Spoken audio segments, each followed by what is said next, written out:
achieve this evening. I haven't, in fairness. So I'll hand over to Brother Andy now. One thing I will say is I think because Andy's got a whole year to fit into one evening, and because we've started 10 minutes late, we probably won't do formal discussion afterwards. We'll move straight to, so obviously we can all chat afterwards as normal, but we'll finish Bible class with a word of prayer, and then we can talk amongst ourselves after Bible class this evening. But if you're ready, Andy, I'll hand over to you. Thank you very much. Okay, thank you very much. I'm just going to see what happens when I do this. I'm going to put it into some sort of presenter mode. That makes the screen a little bit small, but I can see what's coming up next. Can you see that okay? Yep. All right, so hopefully all the technology works now. We'll see how far we get through all of this. So yeah, here we are at the start of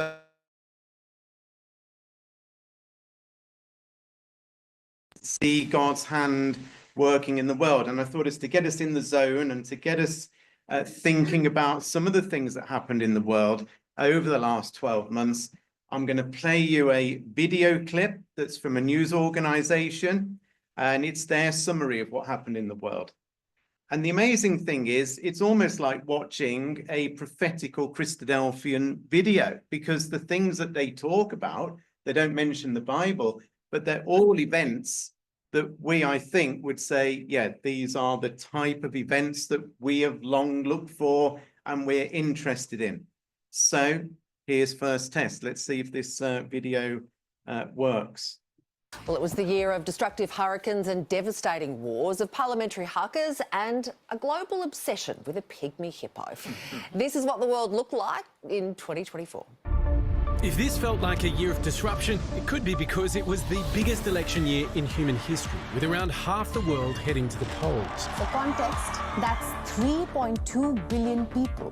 There was a narrow win for India's Narendra Modi, a massive comeback for UK's Labour after 14 years in the wilderness. And the least surprising result of the year, Russia's Vladimir Putin romping in for a fifth term, just weeks after the suspicious death of one of his political rivals. Alexei Navalny has died suddenly in prison, according to the country's prison service. Ukraine had to postpone its elections, the war with Russia dragging into a third year. Russia saw territorial gains in Ukraine's east, while Ukraine made a surprise push into Russia's west. North Korea gifted thousands of troops to bolster Putin's forces, and the outgoing Biden administration gave the green light for Ukraine to fire US-supplied missiles into Russian territory. But it was a conflict 2,000 kilometres to the south that captured and divided the world. Israel's assault on Gaza continued, the death toll surpassing 45,000, with the UN claiming most victims are women and children. Hamas continues to hold Israeli hostages, and days after triggering deadly pager explosions across Lebanon and Syria, Israel stepped up its fight with Hezbollah, moving troops into southern Lebanon and razing buildings in Beirut. The International Criminal Court issued an arrest warrant for Israeli PM Benjamin Netanyahu as year-round global protests demanded other governments end support for Israel. For many Americans, the supply of arms to Israel was a crucial election issue, but substantive policy debates struggled for oxygen in a campaign defined by drama, shock twists, and the McDonald's fry station. Never touched by a human hand. Nice and clean.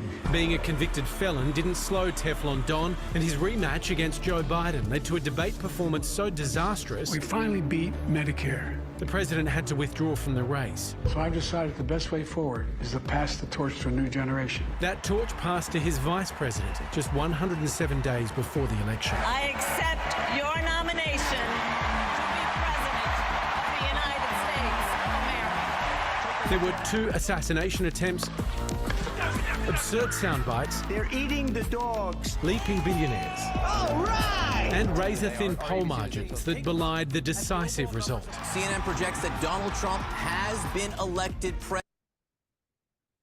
Amazing, really, isn't it, when you see the video clip like that and the sort of things that they've highlighted. It's interesting, of course, that Joe Biden said, only the Lord Almighty will force me to quit. And within 4 weeks, he was forced to quit. I mean, actually, he was absolutely right, of course, that it is God that puts the world leaders in power.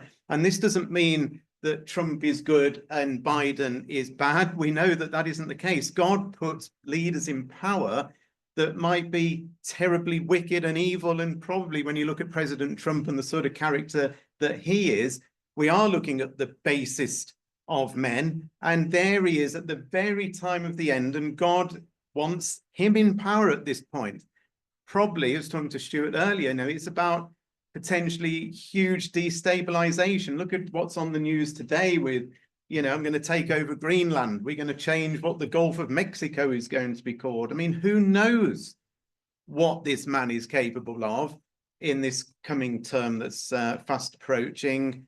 The whole world is on tenterhooks, aren't they, as to what possibly is Donald Trump in his final 4 years, because he can't run again. What's he going to do? And of course, he's more powerful this time because he's got both houses of parliament, we might say, Congress and so on over in America. He's got the power in both houses over there. So, yeah, there's not much to stop him. We wait to see what happens. But we're not going to look forward. Really, we're looking back at 2024, and we're going to see some amazing things that have happened. Back in January 2024, it's about a year ago now, there was this interesting headline: are we witnessing the opening salvos of World War III? By the way, as I do each year, these are the top sections of the weekly World Watch slides that I send out. It's got where the headline is from. In this case, The Independent. It's on January the 19th last year. And this section in black there is word for word what was written in The Independent on that particular day. And on the World Watch slides, I then put some stuff in blue underneath that I've chopped off on this slide with comments and then a Bible verse. That's what goes out. But to save reinventing it all, I've just cut the bit from the slide. It makes it a bit easier putting this together. So anyway, look what it said here a year ago. It's hard to escape the impression of a theatre of military conflict that is inexorably growing to the east and the south, if not yet to the north and the west. And if you look backwards rather than forwards, the Hamas massacres of Israelis on the 7th of October and Israel's all-out military response can be seen as turning the tiny sliver of the Gaza Strip into the epicenter of a conflict that could embrace regions many hundreds of miles further afield. The Hamas attacks of October were followed by dire warnings that this could be the spark that ignited a regional conflagration, that it was only a matter of time before Iran became directly involved, probably through its proxy Hezbollah in southern Lebanon, and that before long, you could be standing on the threshold of the next world war. That was written in January, and actually pretty much everything that's been written there did start happening, as we're going to see. So when you look at the scriptures, right, so from a prophecy point of view, really it's all about lots of nations, isn't it? That's what God's telling us about. He's telling us about what Israel's going to do. He's telling us about what Russia's going to do.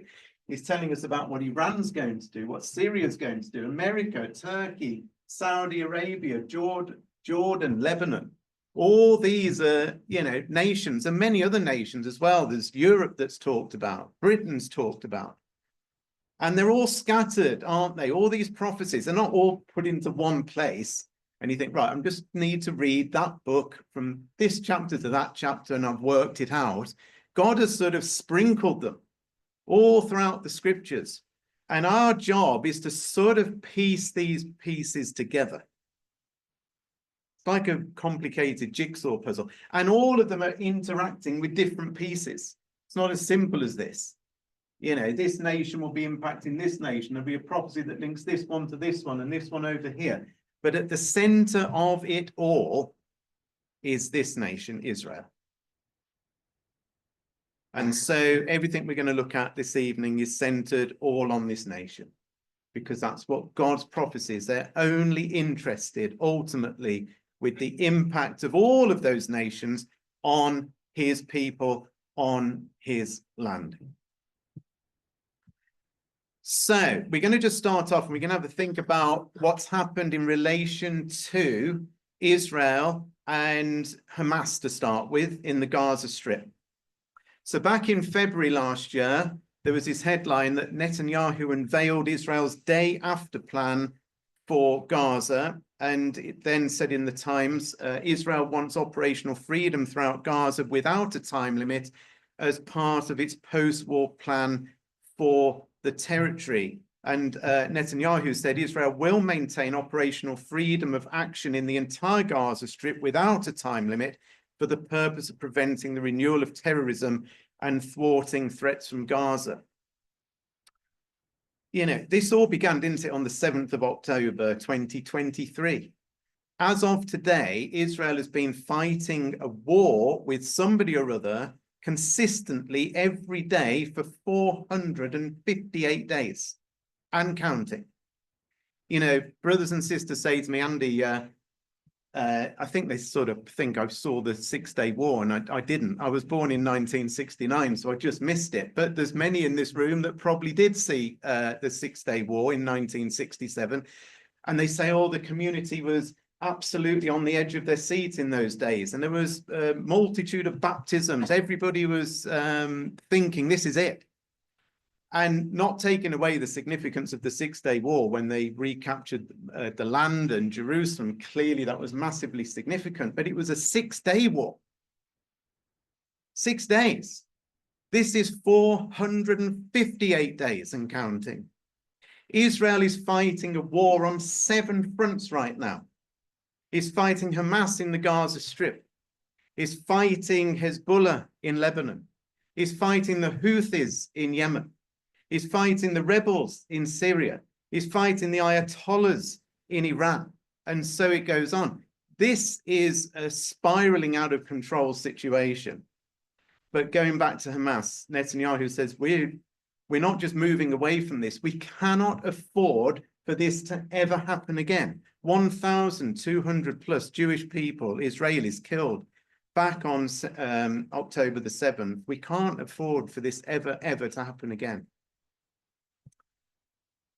Netanyahu said in May, we will fight until the end, until victory. And that was, he said that on Israel's 76th Independence Day. And Netanyahu said, as the psalmist says, I will not die, rather I will live. Thanks to this spirit, we defeated our enemies and secured our existence, Netanyahu added, and said, today we're infinitely stronger, but the desire to destroy us has not disappeared. It is still here. And he's right when he says that. There is a desire for these surrounding peoples to destroy Israel. And he says, we're going to not let that happen. We will fight until victory. Iran's Ayatollah there and the Hamas leader met to vow to destroy Israel. This was Israel World News back in May last year. During a meeting, Iranian Supreme Leader Ali Khamenei and Hamas leader declared that they would see the day when Israel will be eliminated. Iran in July vowed revenge after the Hamas leader was assassinated in Tehran. So in May, they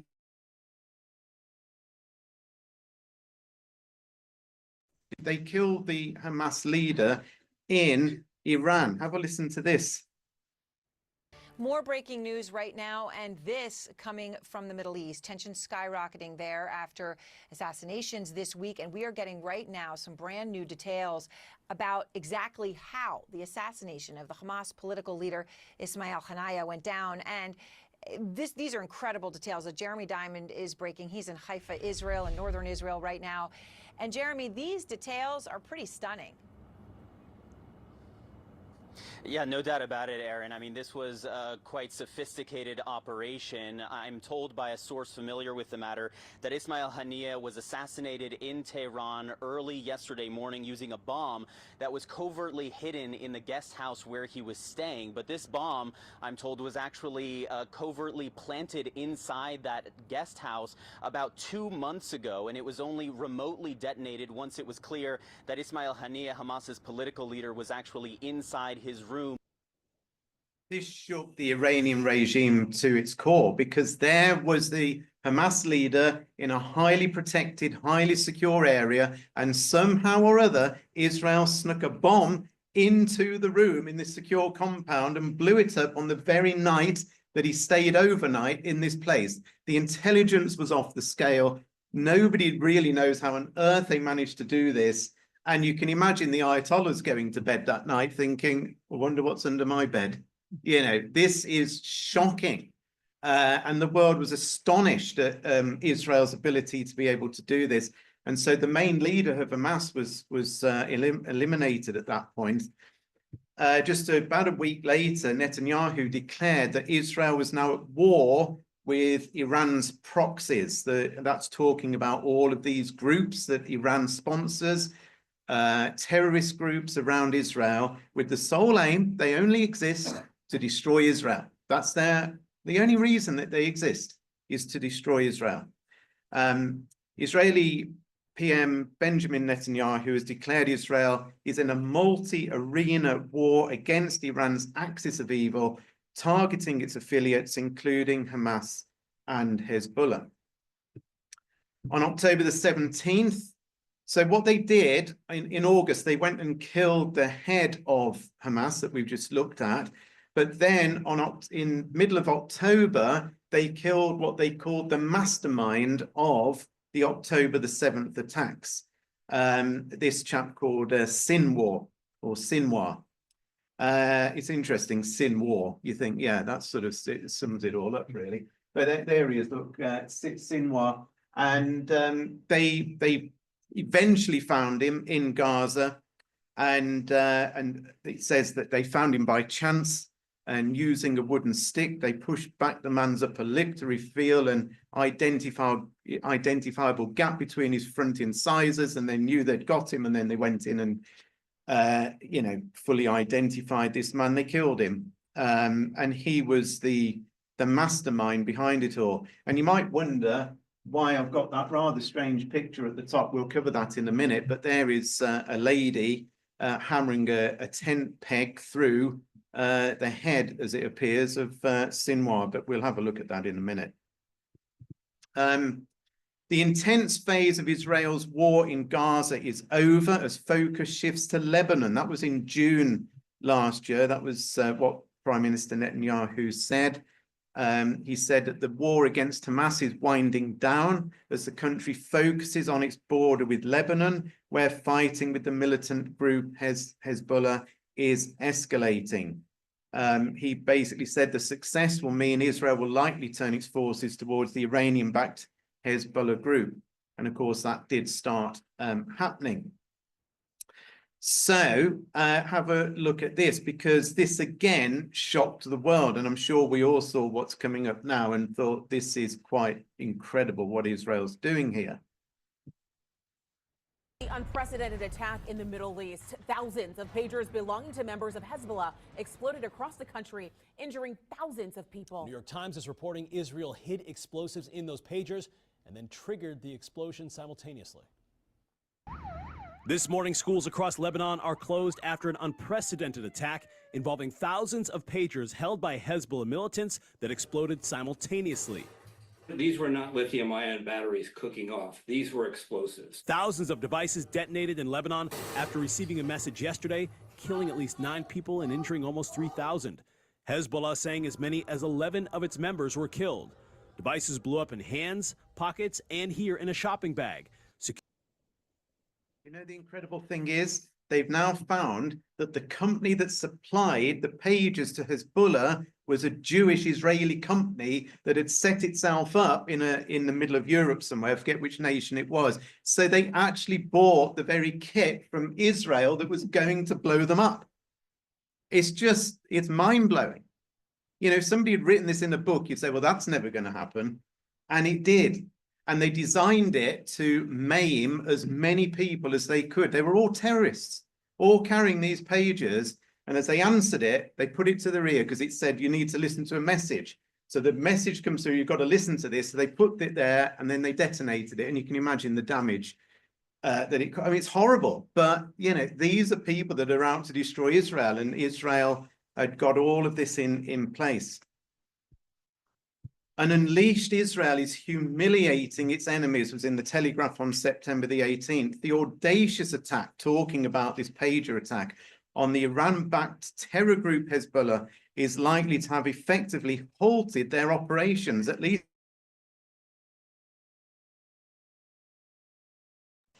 And he didn't even stop with the pagers. There was, what happened the next day? There was, wasn't pagers, there was something else that went off, wasn't it? It was, might be mobile phones or something went off the next day with another group of Hezbollah leadership. So then this is again incredible that Hezbollah's leader, Hassan Nasrallah, was then killed inside Lebanon itself. Hezbollah's veteran leader, Nasrallah, who led the group for more than 3 decades, has been killed by Israel. If you go and look this up, it's just mind-blowing. Do you know how many bombs they dropped on the place where they were meeting? Because he's in an underground bunker in Lebanon. And Israel dropped exactly 80 bombs, that's 80 bombs on this place. Huge number of bunker busting bombs and other types of bombs, because this was it. They were going to finish this guy off. And that is what they did. They dropped a total of 80, all on the same place, because he was buried deep underground in these underground rooms, and it needed that amount. And it caused the whole area to shake, so great were the explosions. And they removed this terrorist leader in this incredible attack. Hezbollah battered and broken by heavy Israeli attacks. That was October the 8th. Israeli defense minister said Hezbollah has been left battered and broken after a bombing campaign that killed most of the group's military leadership, including Hassan Nasrallah, its chief since 1992. So let's have a look at this this next video that talks about where we got to recently with Hezbollah. Hezbollah's decision to give up its fight as part of the so-called Axis of Resistance was a massive defeat for the Lebanese terror group. While still firing from a distance, they've effectively withdrawn from the border and given up their pledge to stand with Hamas in Gaza. ILTV's Steve Leibovitz explains. Hezbollah effectively surrendered on its pledge to stand with Hamas after more than 13 months of cross-border exchanges, beginning just after the October 7, 2023 Hamas massacre of Israelis. The war with Israel took an immense toll on the terror group's leadership, officers, fighters, and infrastructure. While still able to fire heavy rocket barrages toward Israel up until the ceasefire, the group lost its leader Hassan Nasrallah, his potential successor, as well as its chief of staff and a range of top operational officers. The pager attack left many hundreds of its members dead or wounded. Much of the Hezbollah center in the Dakhia neighborhood of Beirut lies in ruins. Other Hezbollah targets in central Beirut were not spared. The front lines of Hezbollah on the border were overrun by IDF troops that reached as far as the Litani. Hezbollah fighters were killed and enemy infrastructure built inside Lebanese villages destroyed. Hezbollah was not fully defeated, but was left extremely damaged and in retreat. All this has come at great cost to Israel as well, really, hasn't it? Because what it's done, as it says on the screen there, Israel's decapitation strategy is working, but it comes at a heavy cost. And that is because people around the world have risen up, haven't they? Governments have gone hard into Israel to say, you know, you're not doing the right thing here. You're not doing this right. There's people on the streets. There's protests. We've seen them in London. We've seen them in many capitals of the world. A lot of anti-Israel sentiment because they don't like seeing all the collateral damage. They don't like seeing people being killed. Nobody does. But Israel is fighting for its survival, and we see that. But the world is turning against Israel. And I think we can expect that to happen, can't we, with Bible in hand, that the world doesn't see Israel fighting terrorists. They sort of see Israel fighting freedom fighters, because Israel's an occupying state and really they've no right to be there almost, when you look at all the propaganda that comes out against Israel. So those are some of the things that have been going on in Israel itself. There's a lot more we'll look at in a minute, but I just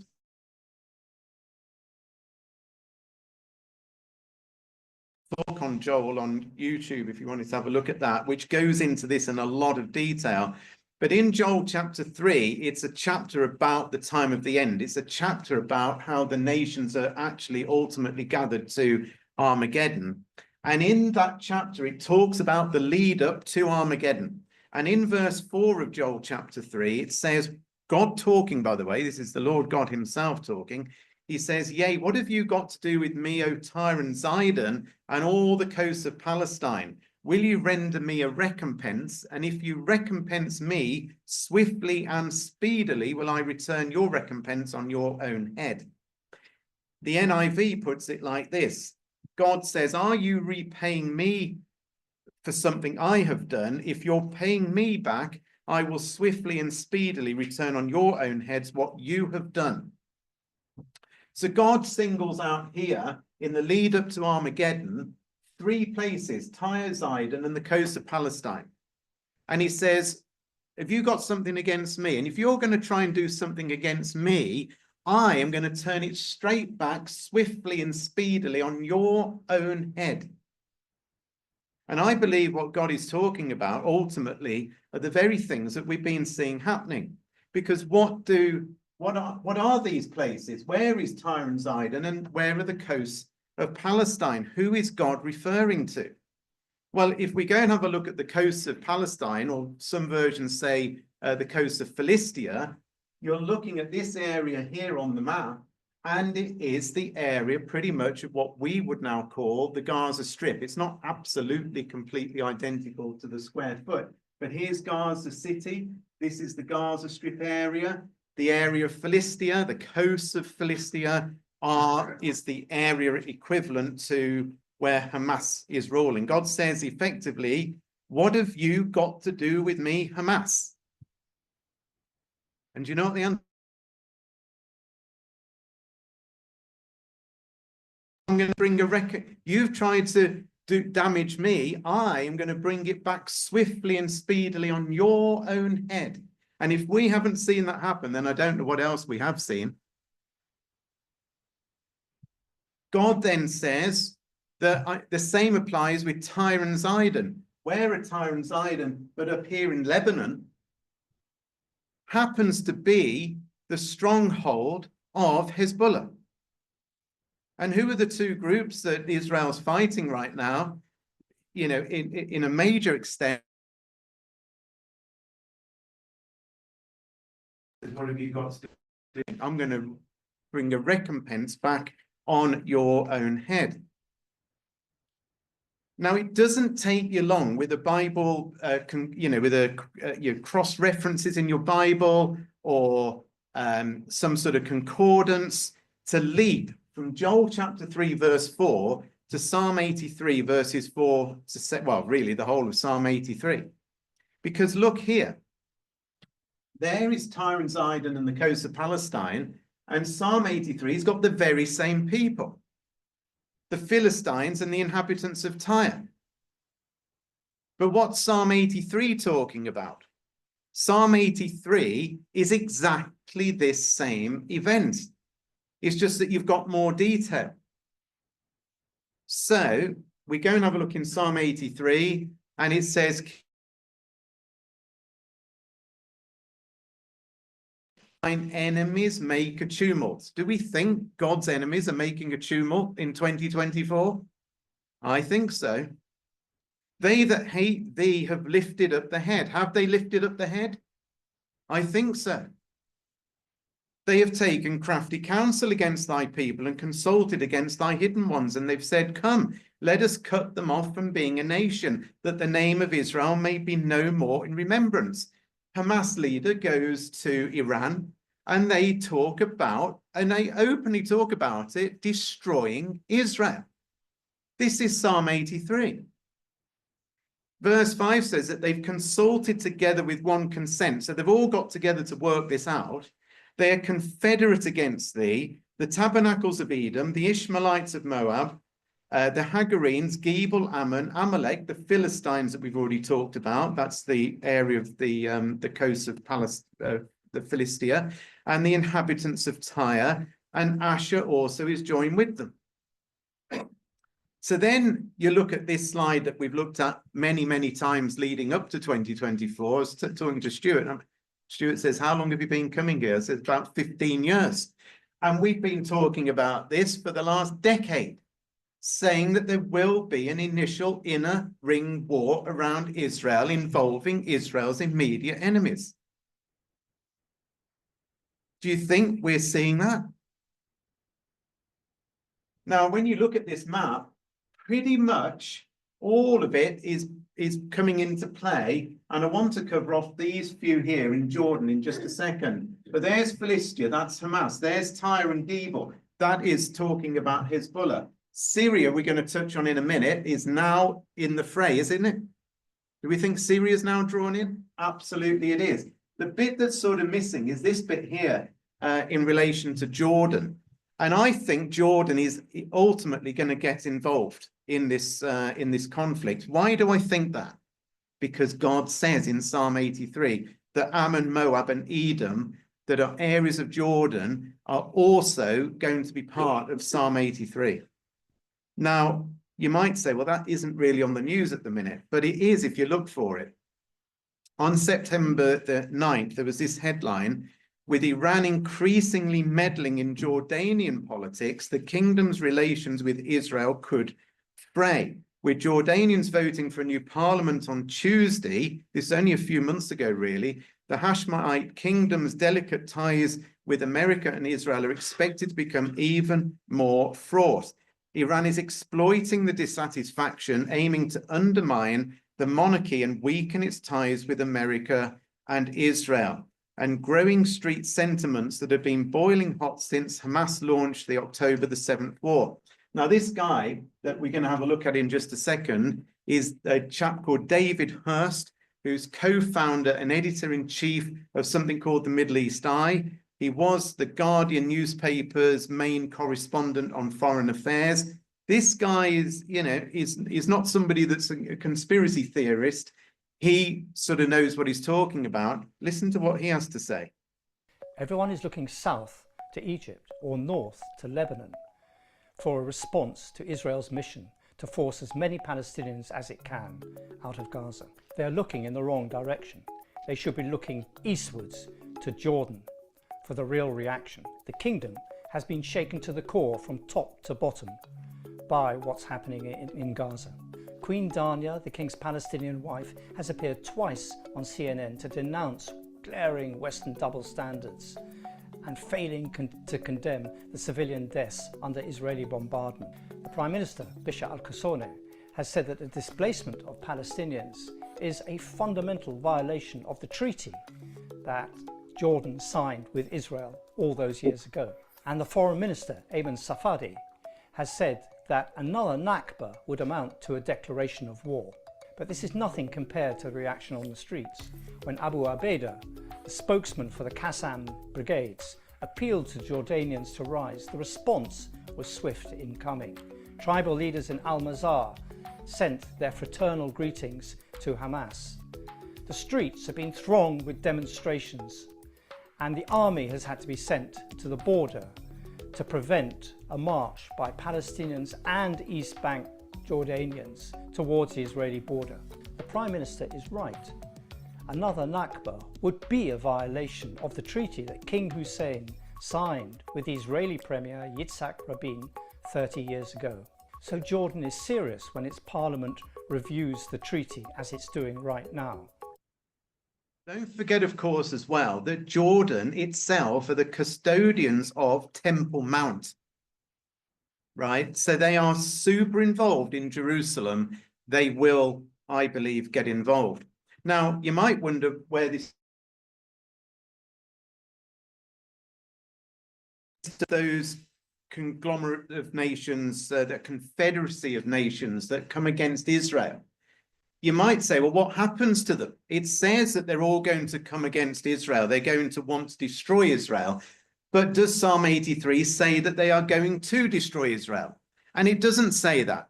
It says in Psalm 83, do unto them, do unto this inner ring of peoples that want to destroy Israel, do unto them as unto Sisera.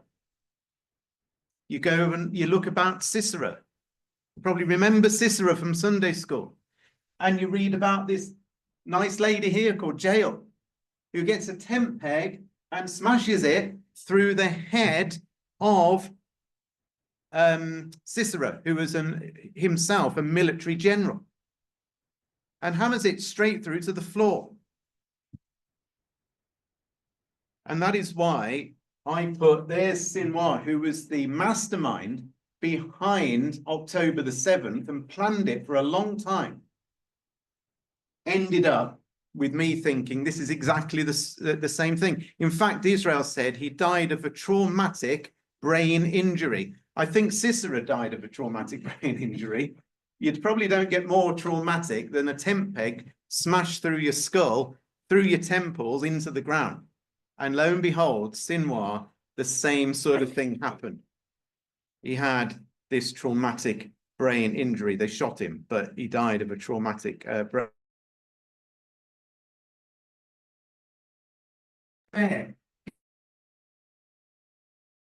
He was asleep, fast asleep, went to bed, and nothing wrong, everything's fine. And during the night, Jael smashes a tent peg through his head. This man, fast asleep, in the middle of the most secure compound in Iran, blown up. Psalm 83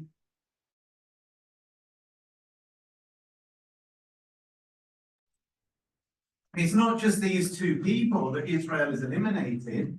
They've eliminated the entire command structure of both Hamas and Hezbollah.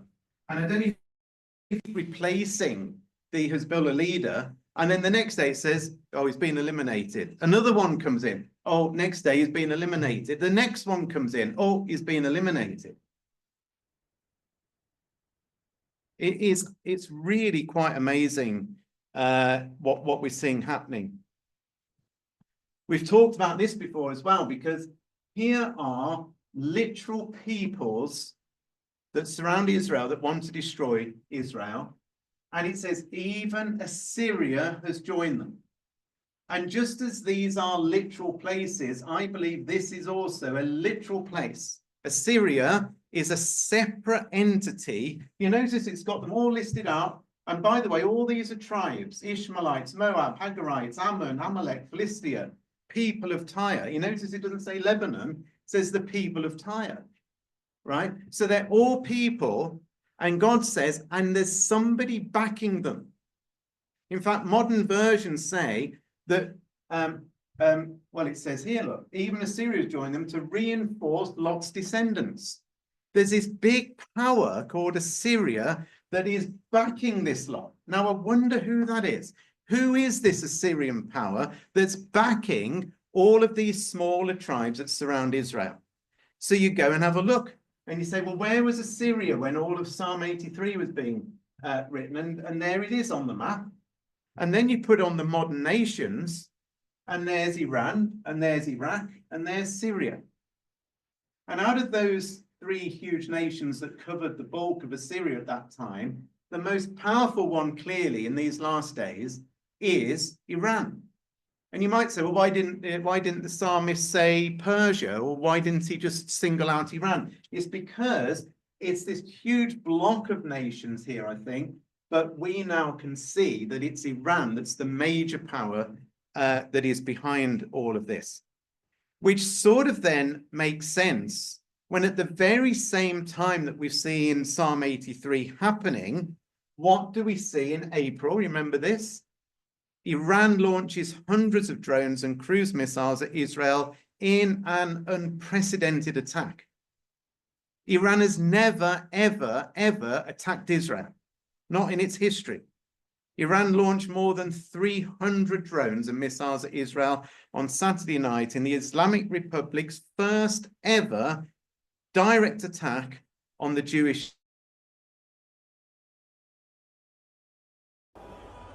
Tel Aviv tonight, Israel says over 100 missiles have already been fired from Iran.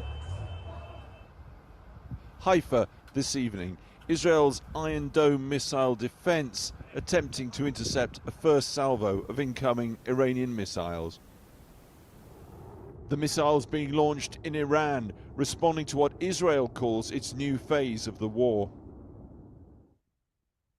Overnight, We'll move on, but we get the, I mean, you imagine being in Israel and seeing all these missiles coming over Jerusalem, over Tel Aviv, almost all of them shot down. Very, very, very few got through. And then we get to October and it happens again. Iran.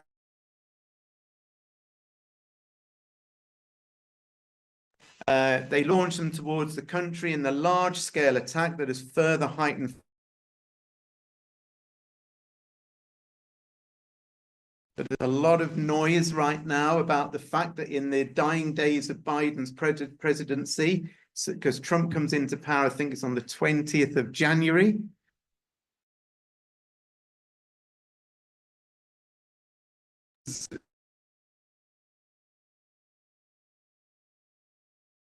Certainly 10 times more 100 times more anti-Iran than ever Biden was. So there's a lot of talk that in the next few days or so, Iran might well launch another major attack upon Israel. We wait to see what happens. But notice this, Iran is firing missiles. It's not sending in tanks at the minute. It's not sending in men. It's using its proxy armies, as Psalm 83 says, and it's firing itself missiles. In Isaiah 22, which isn't taken out of context, it's part of a series of burdens that are all happening at the time of the end. In Isaiah 22, it says, the Lord Almighty has a day of tumult and trampling and terror in the valley of vision, a day of battering down walls and crying out to the mountains. Elam takes up the quiver. Elam is southwest Iran. It runs along the Persian Gulf. It's actually where they've fired a lot of the missiles from, and it's where they've got some nuclear reactors right now. And you think, we're being told in these last days that Iran is going to take up the quiver, and the quiver is exactly what they've taken up, because it's from the quiver you take your arrow, and it's from that you fire it. They're not firing bows and arrows, are they? They're firing the equivalent of a bow and arrow right now, which is, of course, the missiles that we've seen go across. In Isaiah 13, God says, I will stir up the Medes. The Medes is code for Iran. I'll stir up the Medes against them, which shall not regard silver. And as for gold, they don't care about it.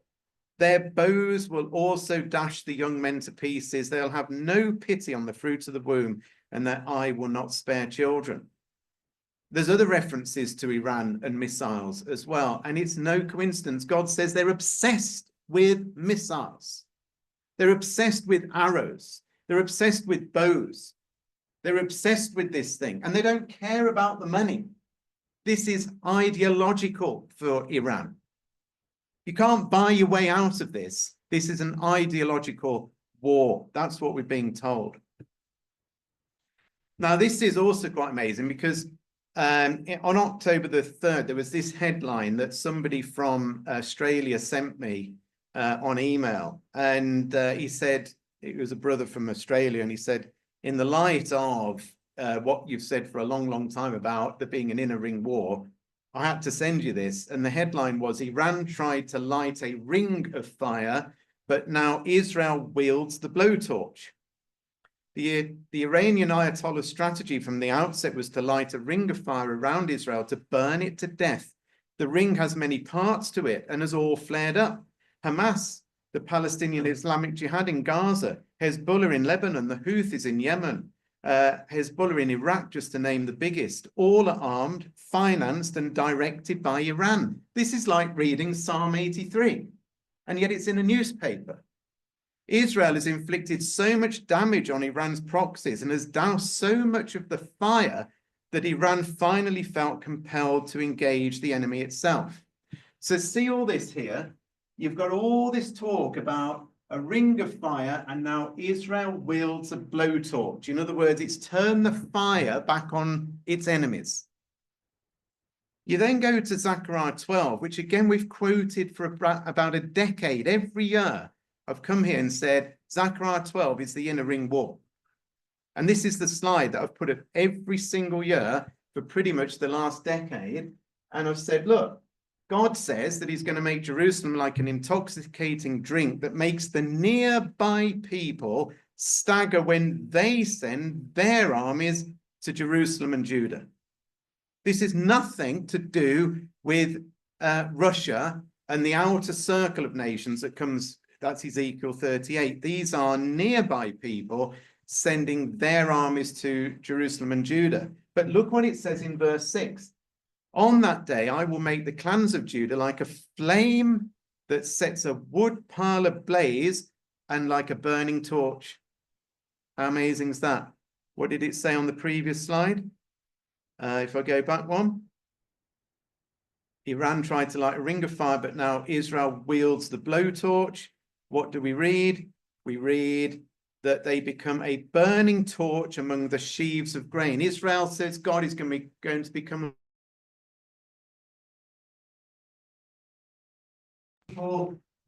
left while the people living in Jerusalem remain secure. Do you realize not one single solitary person has been killed by a single one of those hundreds and hundreds of ballistic missiles that Iran has fired? Not one. Not a single solitary one. Those living in Jerusalem have remained secure. But what's happened to Israel's nearby enemies? Are they all dwelling secure, or are they being burned up right and left? So I honestly believe Zechariah 12 is happening before our very eyes. And if that is true, brothers and sisters, it means this, that the final launch sequence, if you like, the final countdown to Christ's return has started. It must have started, because this now all leads through to Jesus coming back. In the same chapter, Jesus comes back. In just a few, I think it's verse 9, it says that they will look upon him whom they pierced and mourn. So if we're in verse 6, there's not many more verses to get to 9, is there? And Jesus is here. Nearby people attack and Jerusalem remains secure. Are you still all right for a minute, or have you had enough? You okay? Stuart, so it's only Stuart, mine, but it'll be just me and Stuart, won't it? That's what it's going to be. Let me show you this, because back in, I think it was December, I gave a talk to on Zoom to quite a number of people down in Cornwall, and it was, no, wait a minute, when would it have been? It was before Syria was on the news, so it was probably about the summertime, somewhere about then last year. And somebody said during the discussion, Andy, how is Syria going to get involved in this? Because you're telling us that Syria will get involved in this. And I said, it will. I don't quite know how it's all going to happen. They've already, Israel is attacking Syria, but something's going to happen to drag Israel into the Syrian war. And lo and behold, 3 months later, Syria isn't just headline news in Israel, it's headline news around the world. Have a look at this. Breaking news overseas out of Syria. President Bashar al-Assad has resigned, left the country. That is according to Russia. Rebel forces from the group HTS say they now control the capital of Damascus. The country's prime minister released a video saying the government is ready to extend a hand to the opposition. ABC's James Longman has the latest on the situation unfolding there. History made overnight as Syrian dictator Bashar al-Assad is overthrown in a lightning move by rebel fighters. They are this morning inside the presidential palace, walking its huge halls, celebrating amid the abandoned luxury of the Assad regime. I mean, this is pretty amazing, really, because the Assad dynasty has been in power for pretty much as long as I've been alive. I was born in 1969. And the Assad's father came to power in 1971, and it was only a couple of weeks ago. They've ruled all that time, my whole life. Assad's family have ruled with rods of iron, killing hundreds of thousands of their own people to stay in power. And overnight, Assad is gone, rushed off to Russia.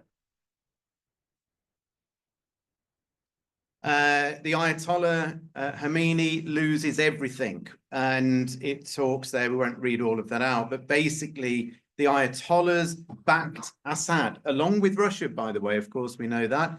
And so now, not only has he lost Hamas, not only has he lost Hezbollah, he is now losing his greatest major national power, which is Syria. And suddenly all of that investment, I mean, billions upon billions invested by Iran into the Assad regime has all gone up in smoke.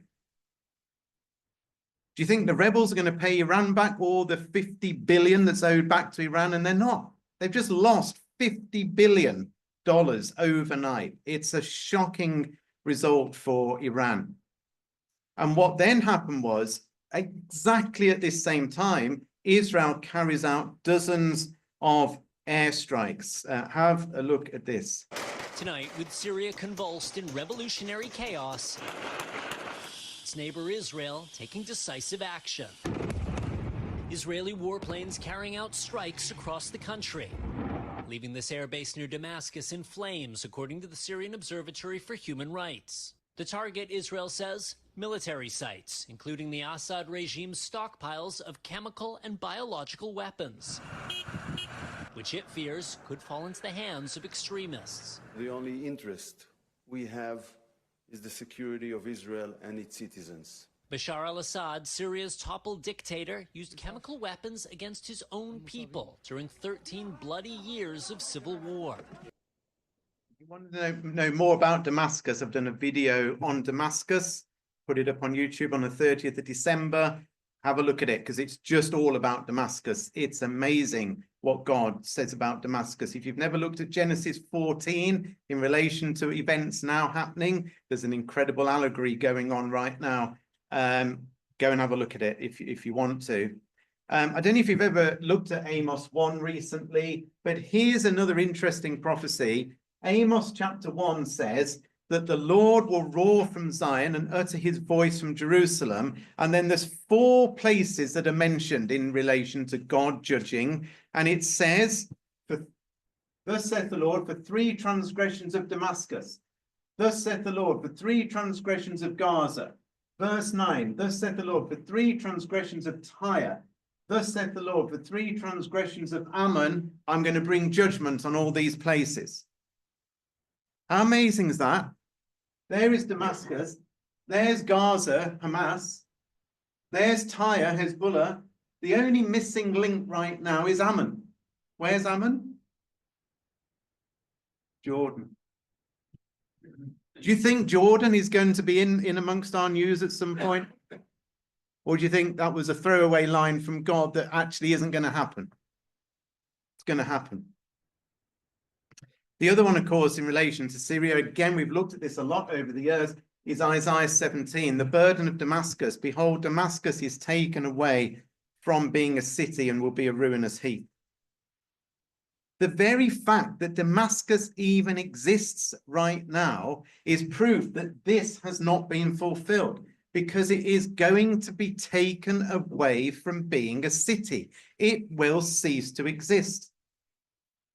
If you look up in the Guinness Book of Records, it tells you that Damascus is the oldest capital city in the world. That's what you go and look it up. The oldest capital city in the world, which is quite interesting because it's only 136 miles away from Jerusalem, which is going to be the future capital city of the world. In the talk that I did on Damascus, you'll see how there's a link between Damascus and Jerusalem right through the Bible.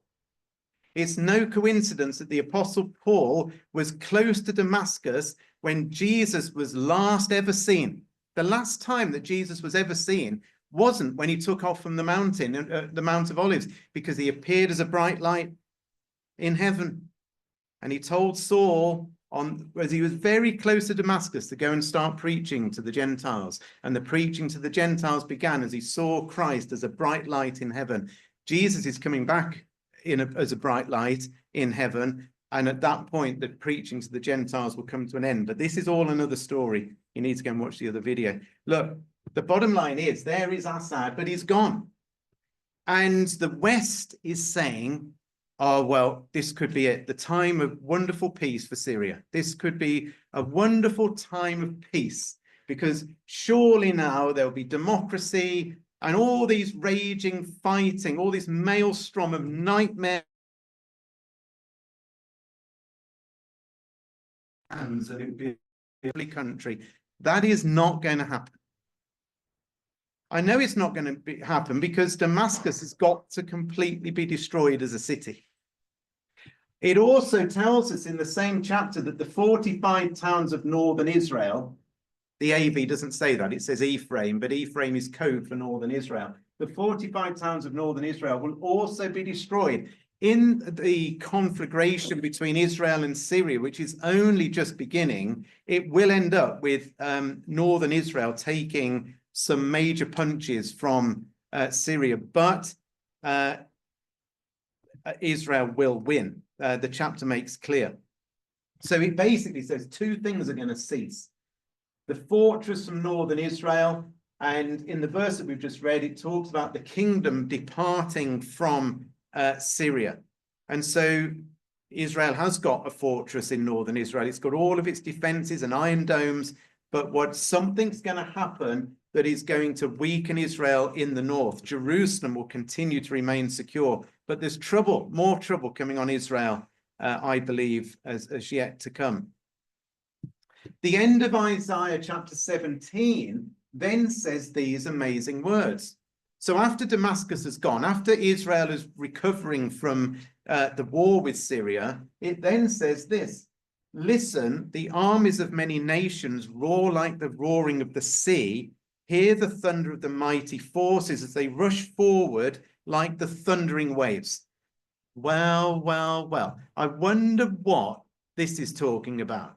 Who are all these many nations that now rush into the void that's left when Damascus has been destroyed and Israel is living in some temporary peace? I wonder who that is. Any guesses? This is the outer circle of nations. This is Ezekiel 38. All the outer circle nations rushing in. Do you think this man is happy about the state of play in Syria? What do you think Putin said? Oh, it doesn't matter. Doesn't matter. Assad, we backed him for a decade or more. We've invested billions of rubles. We've built a port. We've got troops. We've got army. All of it's having to scatter and make a run for it. Doesn't matter. Or do you think he thinks it does matter? Russia condemns Israeli strikes on Syria. Putin and Assad meet as Middle East tensions continue to rise.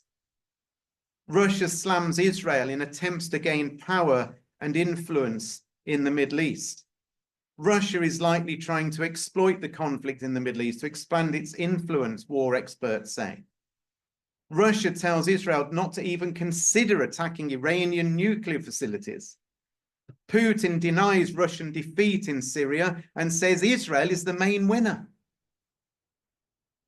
He said Israel was the main beneficiary of the current situation, and Russia condemns the seizure of any Syrian territories. This is obvious, Putin said only about 2 weeks ago. Because what Israel has done, and you've seen this on the news, not only has it gone and bombed Damascus with 400 strikes or more, it's actually gone in and captured Mount Hermon. And again, Mount Hermon is massively significant from a Bible perspective. Go and look at Mount Hermon and see what you find out. It's amazing. Israel's now captured Mount Hermon, and Mount Hermon is in Syria. And so it's created a huge buffer zone into Syria. And the rebels have said, Israel, no, we want to be friends with you, actually, but please get out. And Israel's saying, we're not getting out. We're creating a huge buffer zone inside Syria. Putin says Israel's the winner, and it doesn't like it. You can hear the language from Putin as he's talking. Russia is making a fragile pivot from Syria to Libya. And this is another point that's happened, isn't it? So they've got a port in Syria, Russia has, in Tartus, and they built that port, and now all the ships have gone, all the Russian ships have disappeared, and what they're now doing is heading to Libya. Does that ring any bells, Libya? Well, hopefully it does, because in Ezekiel 38, and this is Ezekiel 38, Gog, the chief prince of Meshech and Tubal, and there's a whole list of nations, and I haven't highlighted it on this slide, but somewhere it says, look, Persia, Ethiopia, and Libya come with Gog. Libya's even mentioned, and that's where they're going to right now to build this other port.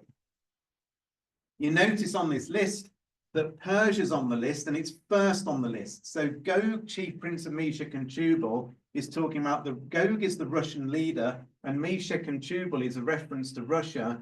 And there's a list here now of the nations that join Russia when it comes in this outer circle war. And first on the list is Persia, Iran. And what we've seen is exactly that happen. Russia sends Iran air defense systems as fears of regional war loom. So Russia is out there protecting Iran, who is going to join forces with it in the future. In fact, on this slide here, look, I didn't mention it, but down the bottom it says, Russian leader, be thou a guard unto the nations that come down with you. And that word guard means to protect. So Russian leader, you're going to protect Iran. That's what you're going to do. You're going to act as a guard and protect them. And therefore, when I see a headline like this saying Russia's going to send air defense systems into Iran to protect them, that is Ezekiel 38. Iran sends more than 200 ballistic missiles to Russia to help them with the war in Ukraine. Russia is close to signing a new bilateral treaty with Iran. Putin says growing ties with very close ally Iran is a top priority. That was in the Daily Telegraph in October. Russia tells Israel not to even consider attacking Iran. We've already looked at that. And the last bit I was just going to show you is this, because this again happened this year. In Daniel 11, verse 40, it talks about the king of the south pushing at him. And the him there is Gog himself. In fact, in a modern version, it says at the time of the end, the king of the south will attack the king of the north. There's going to be a military provocation before Russia comes down and invades Israel. Daniel 11, verse 40 says there's a push that happens, there's a military provocation that happens. So on top of everything else that's going on, there's a military provocation from the king of the south. And I believe we've even seen that happen in 2024, because look at this, on August the 16th, Ukrainian forces push into Russia with US provided arms. The US is the king of the south, Russia is Gog and Magog, Meshech and Tubal, and they're pushing in. And the word push is the Hebrew word to gore, as with an animal with a horn. So on the Weekly World Watch slide, I put there is the bull with its horn, and Russia sees this as a military provocation from America, not from Ukraine. So even though Ukraine is firing missiles in, it's America that's allowing this to happen. And so we have this push that is underway. Ukraine is provoking and poking Russia to use nuclear weapons, the Russian MP says. So we finished the year in a very, very, very fragile state. So I'm just going to skip to along here and play you one last video here, because what now has been happening with all this going on is that Putin is changing his nuclear doctrine to allow the use of nuclear weapons, even if conventional weapons are used against him. So have a look at this. On the same day, Moscow said Ukraine struck deep into Russia with U.S.-made ATACMS missiles. President Vladimir Putin lowered Russia's threshold for a nuclear response to be able to respond to a broader range of conventional attacks. Russia has the world's biggest nuclear arsenal, and Putin is the main decision maker on how to use it. So look, we're on the, surely, out of all the years I've ever come here, there's never been anything like we've witnessed, I don't think, ever on this scale. Israel's fighting a war on 7 fronts, 458 days and counting.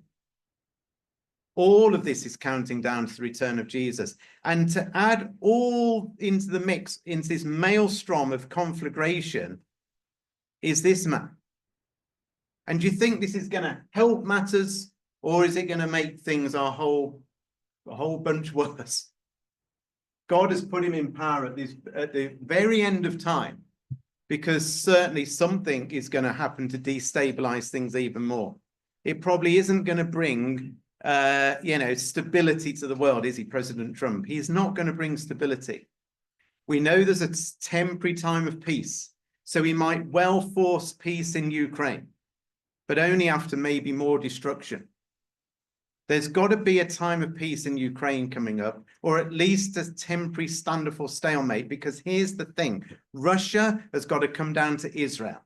Russia cannot come down to Israel while it's fighting a war in Ukraine. It hasn't got the ability to do so.